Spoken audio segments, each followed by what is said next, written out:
شروع اللہ کا نام لے کر جو بڑا مہربان نہایت رحم والا ہے۔ سورۃ البقرہ آیت 151 تا 164۔ جس طرح من جملہ اور نعمتوں کے ہم نے تم ہی میں سے ایک رسول بھیجے ہیں جو تم کو ہماری آیتیں پڑھ پڑھ کر سناتے اور تمہیں پاک بناتے اور کتاب یعنی قرآن اور دانائی سکھاتے ہیں اور ایسی باتیں بتاتے ہیں جو تم پہلے نہیں جانتے تھے۔ سو تم مجھے یاد کیا کرو، میں تمہیں یاد کیا کروں گا، اور میرا احسان مانتے رہنا اور میری ناشکری نہ کرنا۔ اے ایمان والو، صبر اور نماز سے مدد لیا کرو، بے شک اللہ صبر کرنے والوں کے ساتھ ہے۔ اور جو لوگ اللہ کی راہ میں مارے جائیں ان کی نسبت یہ نہ کہنا کہ وہ مرے ہوئے ہیں، وہ مردہ نہیں بلکہ زندہ ہیں لیکن تم کو شعور نہیں۔ اور ہم کسی قدر خوف اور بھوک اور مال اور جانوں اور میووں کے نقصان سے تمہاری آزمائش کریں گے، اور صبر کرنے والوں کو بشارت سنا دو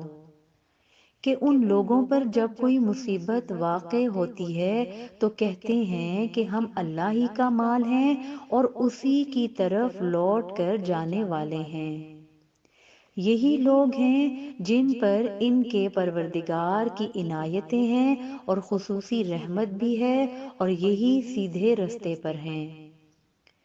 بے شک کوہ صفا اور مروہ اللہ کی نشانیوں میں سے ہیں، تو جو شخص خانہ کعبہ کا حج یا عمرہ کرے اس پر کچھ گناہ نہیں کہ دونوں کے درمیان چکر لگائے، بلکہ یہ ایک نیک کام ہے، اور جو کوئی نیک کام کرے تو اللہ قدردان ہے، دانا ہے۔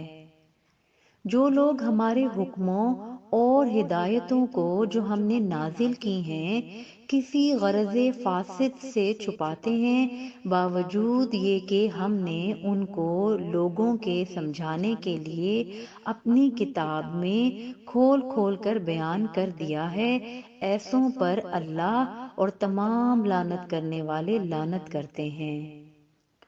ہاں، جو توبہ کرتے ہیں اور اپنی حالت درست کر لیتے ہیں اور احکام الہی کو صاف صاف بیان کر دیتے ہیں تو میں ان کے قصور معاف کر دیتا ہوں، اور میں بڑا معاف کرنے والا بڑا مہربان ہوں۔ جو لوگ کافر ہوئے اور کافر ہی مرے، ایسوں پر اللہ کی اور فرشتوں کی اور انسانوں کی سب کی لعنت۔ وہ ہمیشہ اسی لعنت میں گرفتار رہیں گے، ان سے نہ تو عذاب ہلکا ہی کیا جائے گا اور نہ انہیں کچھ مہلت ملے گی۔ اور لوگو، تمہارا معبود ایک ہی معبود ہے، اس بڑے مہربان اور رحم والے کے سوا کوئی عبادت کے لائق نہیں۔